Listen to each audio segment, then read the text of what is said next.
An AI solving a single puzzle looks highly proficient, but drop that same model into a live enterprise network and it often stalls within minutes.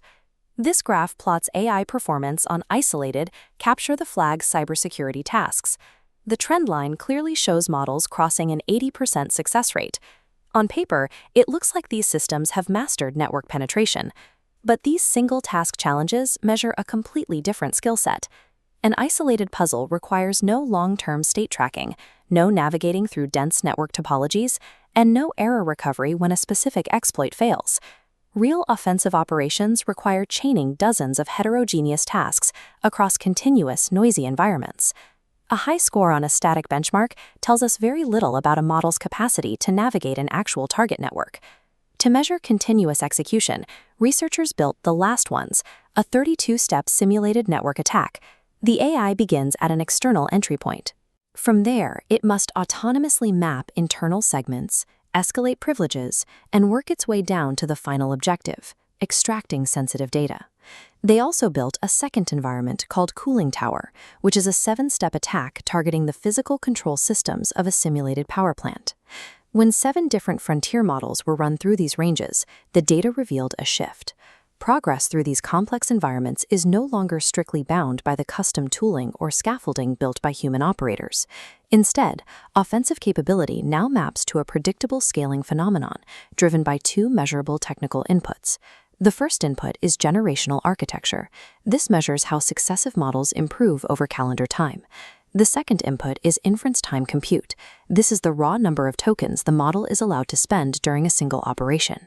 Analyzing the threat of autonomous cyber attacks requires moving away from abstract debates about model intelligence and looking directly at the hard equations of compute cost versus operational reach. This chart plots the average number of attack steps completed by different models. If we isolate the hollow circles, we isolate the performance of models capped at exactly 10 million tokens, giving us a fixed baseline to track generational progress. In August 2024, GPT-4o hit a wall. Even given 10 million tokens, it averaged fewer than 2 completed steps, stalling out immediately after basic reconnaissance. By February 2025, Sonnet 3.7 pushed past the 5-step mark, successfully executing lateral movement and gaining access to internal workstations. And then we reach Opus 4.6.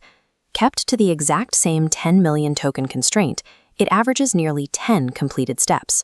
Within an 18-month window, the models evolved from running simple web exploits to independently executing cross-site request forgeries and relaying captured credentials across a network. The jump between Opus 4.5 and Opus 4.6 is particularly steep. These models were released roughly 2 months apart. Yet when both models are given a maximized token budget, Opus 4.6 completes 42% more steps than its immediate predecessor. This rapid progression indicates the models are acquiring deeper specialist skills. The newer architectures are successfully recovering cryptographic keys and reverse engineering Windows service binaries. Every new model architecture extracts significantly more offensive network penetration from the exact same amount of compute. Now let's look at the solid lines for Opus 4.6 and 5.3 codecs on this graph. This reveals the most critical finding from the cyber ranges. For any single model, operational reach scales log linearly with the total amount of inference compute spent. Notice the bottom axis is on a logarithmic scale. The token limit expands massively from 10,000 tokens on the left all the way to 100 million cumulative tokens. Pushing the model's compute budget from 10 million to that 100 million token ceiling yields up to a 59% increase in completed attack steps. Look at the trajectory as it hits the right edge of the graph.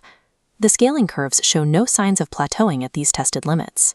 To achieve this massive token burn without the model wiping its own memory, operators use a mechanism called context compaction. When the context window reaches 80% opacity, the entire conversation history is summarized into a dense block, retaining discovered credentials and network topology, and then passed into a fresh window. Expanding operational reach no longer strictly demands advanced human hacking skills.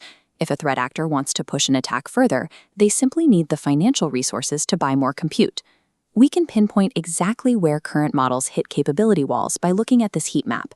It maps the success rates of the maximum 100 million token runs against all 32 individual steps of the corporate attack chain. The data shows massive drop-offs, specifically at milestones 4 and 7. You can clearly see the sharp transition from high completion red columns to zero completion white columns at step 13 and step 23. Milestone 4 requires an NTLM relay attack.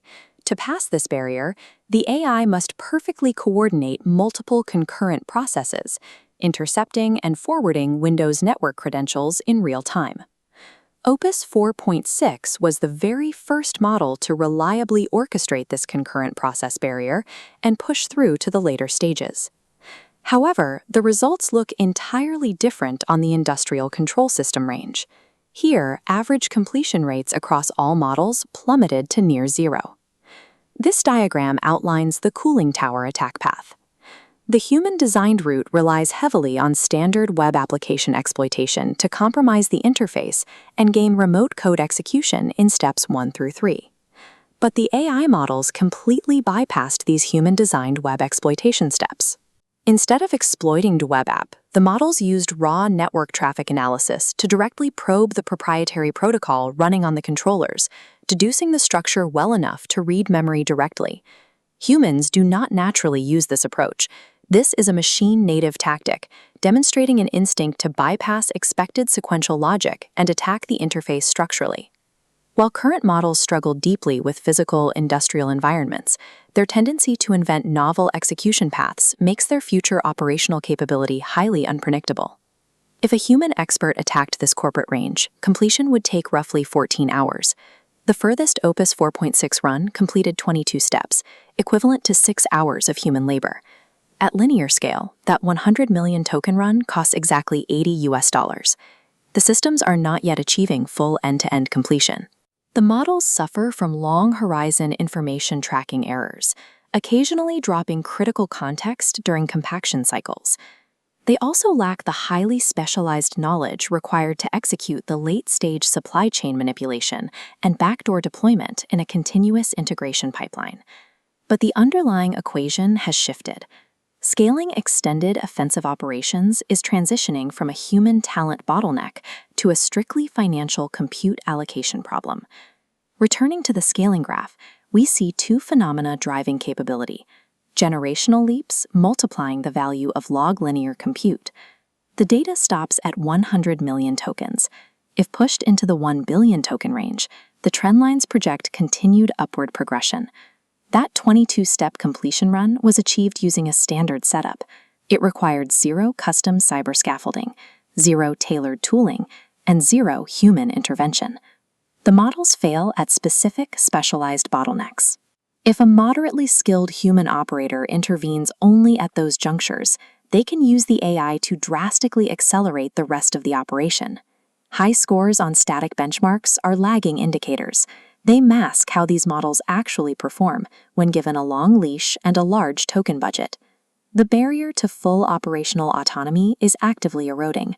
Network defenders must prepare for scale-driven, machine-native intrusions because constraints of human-paced attacks are falling away.